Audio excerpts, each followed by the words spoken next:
अतिशय आनंद आहे।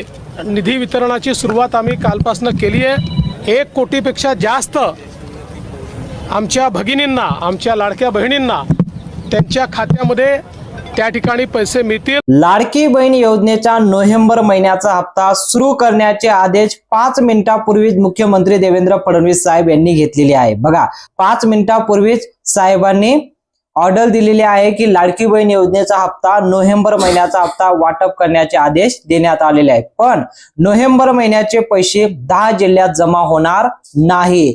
आताची मोठी ब्रेकिंग न्यूज आलेली आहे। लाडकी बहीण योजनेच्या नोव्हेंबर महिन्याची जर तुम्ही प्रतीक्षा करत असाल तर तुमच्यासाठी अतिशय महत्त्वाची माहिती आहे। पण या 10 जिल्ह्यांमध्ये लाडकी बहीण योजनेचा नोव्हेंबर महिन्याचा हप्ता जमा होणार नाही। आता पुढे या 10 जिल्ह्यात योजना बंद होणार आहे। बघा, आपल्या महाराष्ट्रामध्ये 36 जिल्हे आहेत। 36 जिल्ह्यांपैकी 10 जिल्ह्यांमध्ये लाडकी बहीण योजनेचा नोव्हेंबर महिन्याचा हप्ता बंद करण्यात आलेला आहे, म्हणजे 10 जिल्हे अपात्र करण्यात आलेले आहे। आता कोणकोणते ते जिल्हे असणारे आणि काय कारण झालंय की या जिल्ह्यांमध्ये आता हप्ता बंद होणार आहे, ही सर्व माहिती आपण विश्लेषण पाहणार आहोत। कारण नोव्हेंबर महिन्याची जर तुम्ही प्रतीक्षा करत असाल तर तुमची प्रतीक्षा आता संपलेली आहे। पण त्यासोबतच एक थोडी असं बातमी आलेली आहे की ती बातमी ऐकून तुम्हाला सुद्धा आश्चर्य वाटेल की 10 जिल्ह्यांमध्ये पैसे जमा होणार नाही। आता या 10 जिल्ह्यांचे ठराव कशामुळे करण्यात आलेला आहे ती माहिती आपण पाहूया आणि कोणकोणत्या जिल्ह्यांमध्ये पैसे बंद होत आहे। इथून पुढे फक्त 26 जिल्ह्यात हप्ता मिळणार आहे। किती? 36 पैकी फक्त 26 जिल्ह्यांमध्ये हप्ता मिळणार आहे। अपात्र 10 जिल्ह्यांतील सर्व लाडक्या बहिणीचे लाभ आता बंद होणार आहे। त्या महिलांना 1500 रुपये मिळणार नाही। मुख्यमंत्र्यांनी सांगितलं आहे की या जिल्ह्यातील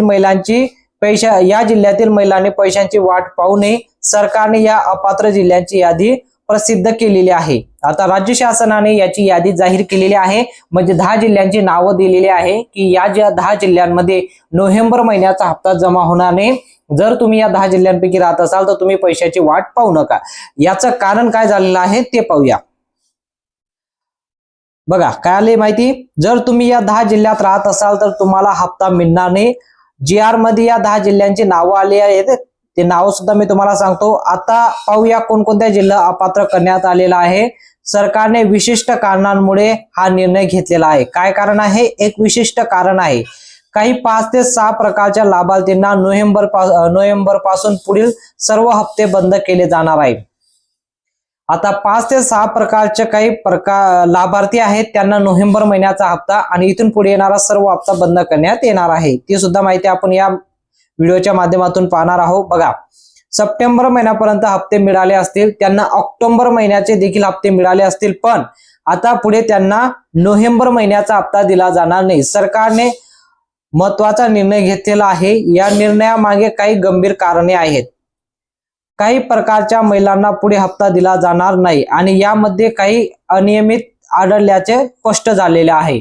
आता अनियमितता म्हणजे काय आढळले असतील सरकारला? कारण KYC करताना शासनाकडे एक डाटा गेलेला आहे। त्या डाटामध्ये शासनाला असं माहिती आली आहे की त्यांनी या 10 जिल्ह्यांमध्ये हप्ता बंद केलेला आहे।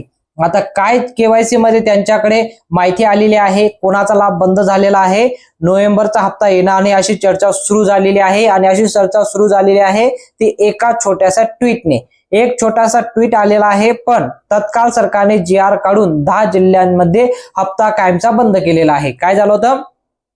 काल एक ट्विट आलेला आहे, तो ट्विट मध्ये फक्त शासनाने माहिती दिली होती की या 10 जिल्ह्यांमध्ये पैसे येणार नाही, पण याचा प्रॉपर GR नव्हता। पण आज तो GR सुद्धा आलेला आहे आणि तो GR मध्ये काय माहिती आहे? हा निर्णय मोठा मानला जात आहे, कारण लाडकी बहीण योजना एक प्रसिद्ध योजना आहे। तर यामध्ये हा निर्णय मानला जातो की 10 जिल्ह्यांमध्ये जर हप्ता बंद करायचा म्हटला तर हा मोठा निर्णय आहे। तर लाडकी बहीण योजनेचा मोठा घोटाळा झाल्यामुळे हा निर्णय घेण्यात आलेला आहे। काय झालं? एक मोठा घोटाळा समोर आलेला आहे। 10 लाख लाडक्या बहिणींना अपात्र करण्यात आलेला आहे। तर आता 10 लाख लाडक्या बहिणींना इथून पुढे 1 रुपया सुद्धा त्यांच्या बँक अकाउंटला जमा होणार नाही, कारण एक मोठा अडथळा जो निर्माण झालेला आहे KYC केल्यानंतर। या 10 जिल्ह्यांमध्ये आता पैसे जमा होणार नाही। 10 लाख लाडक्या बहिणी अपात्र ठरलेले आहेत। या 10 लाख बहिणींना नोव्हेंबरवर पुढील हप्ते मिळणार नाही असे सरकारने स्पष्ट केलेले आहे। मागील हप्ते मिळाले असतील तरी देखील वसुली केली जाऊ शकणार शकतात. बघा, मागील हप्ते जर मिळाले असतील तरी सुद्धा वसुली केली जाऊ शकते. सरकारने म्हटले आहे की 10 जिल्ह्यातील मोठ्या प्रमाणावर फसवणूक सापडली आहे. म्हणजे या 10 जिल्ह्यांमध्ये सर्वात मोठी फसवणूक सापडली आहे. त्यामुळे तपास पूर्ण होईपर्यंत हप्ता थांबवण्यात आलेला आहे. म्हणजे हप्ता तुमचा कायमचा थांबवलेला नाही, 10 जिल्ह्यांमध्ये कायमचा हप्ता थांबवलेला नाही, पण जोपर्यंत याची तपास पूर्ण होत नाही तोपर्यंत हप्ता तुम्हाला थांबवलेला आहे. म्हणजे नोव्हेंबर महिन्याचा हप्ता तुम्ही याची प्रतीक्षा करणे अनिवार्य आहे. कारण हप्ता वाटप झालेला आहे. तुम्हाला हप्ता जर मिळाला नसेल तर कदाचित तुमचा जिल्हा सुद्धा या चौकशीमध्ये आला असेल. काय आली माहिती?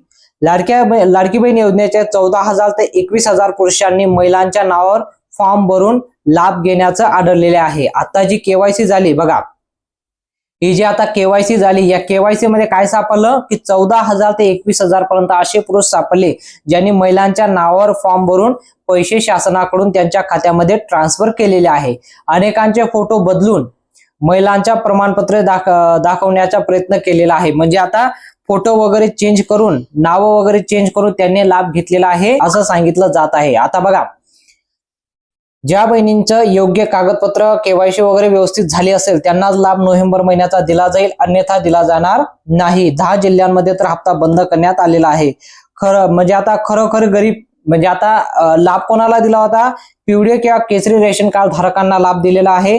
2.5 लाखाचे उत्पन्न कमी असलेल्या व्यक्तींना दिलेला आहे. 4 चाकी ज्यांच्याकडे नाही, कोणी सरकारी नोकरीवर नाही, पेन्शन धारक नाही, असं वेगवेगळे शासनाने अटी लावलेले होते. पण या अटीमध्ये ज्या बहिणी बसले नाही त्यांना सुद्धा काढण्यात आलेला आहे, ते सुद्धा अपात्र झालेले आहे.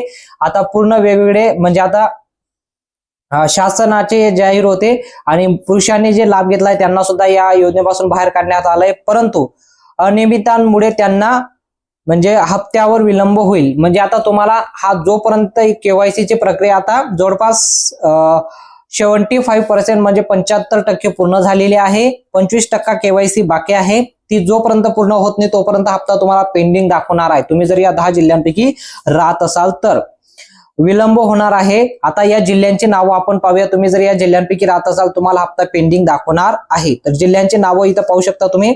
पहिला जिल्हा आहे तो अकोला. बघा, तुम्ही जर अकोला जिल्ह्यामध्ये राहत असाल तुम्हाला हप्ता पेंडिंग दाखवणार आहे. दुसरा जिल्हा आहे तो परभणी. तिसरा जिल्हा आहे तो संभाजीनगर. चौथा जिल्हा आहे तो नांदेड. 5वा जिल्हा आहे तो वाशिम. 6वा जिल्हा आहे तो धुळे. 7वा जिल्हा आहे तो नंदुरबार. 8वा जिल्हा आहे तो पालघर. 9वा जिल्हा आहे तो जालना आणि 10वा जिल्हा आहे तो बीड. या 10 जिल्ह्यातील पेंडिंग दाखवणार आहे तुमचा हप्ता. तुम्ही हप्त्याची प्रतीक्षा करू नये, कारण जोपर्यंत यांची केवायसी कंप्लीट होत नाही, जोपर्यंत यांची कारवाई कंप्लीट होत नाही तोपर्यंत हप्ता तुम्हाला जमा होणार नाही. आम्ही दिलेलं आश्वासन पाळू हेच सांगितलेलं आहे. पण आता लगेच त्यांच्या खात्यात पैसे देणं गरजेचं आहे. त्यांच्या खात्यात पैसे दिले पाहिजे, त्याची सगळी तरतूद आम्ही केलेली आहे आणि ते पैसे आता खात्यामध्ये जाणं सुरू झालेलं आहे. जवळपास आज आम्ही अंदाज घेतला तर जवळपास 8,500 कोटी रुपये रिलीज झाले आहेत. त्यातले 6,000 कोटी प्रत्यक्ष खात्यामध्ये गेले आहेत आणि पुढच्या 2 दिवसात उरलेले पैसे जाणार आहेत. अजून 11,000 कोटी रुपये हे काल आम्ही जे कॅबिनेटला परवा मान्य केले तेही आता येत्या 2 ते 3 दिवसात रिलीज होणार आहेत आणि तेही खात्यामध्ये जातील. आणि अजून 1,500 कोटीची आम्ही प्रोव्हिजन केलेली आहे. त्यामुळे आमच्या खात्यामध्ये पैसे जाणं हे महत्वाचं आहे. ते आम्ही जाणं सुरू केलेलं आहे आणि माझा अंदाज आहे की पुढच्या 15 ते 20 दिवसात 90% खात्यात हे पैसे पोचून जातील. 10% कदाचित अनेक वेळा आम्हाला अनुभव आहे, खात्याच्या अडचणी असतात, त्या जाऊन सोडवाव्या लागतात, मल्टिपल खाती असतात, अशा प्रकारच्या गोष्टी असतात. त्यामुळे तेही आम्ही त्यांचेही जे बाकी 10% आहेत त्यांचेही आम्ही त्या ठिकाणी पूर्ण करू. आणि फॉर्च्युनेटली याला कुठली आचारसंहिता नसते, त्यामुळे आचारसंहिता लागली तरी ही मदत त्यांच्या खात्यामध्ये जाऊ शकते.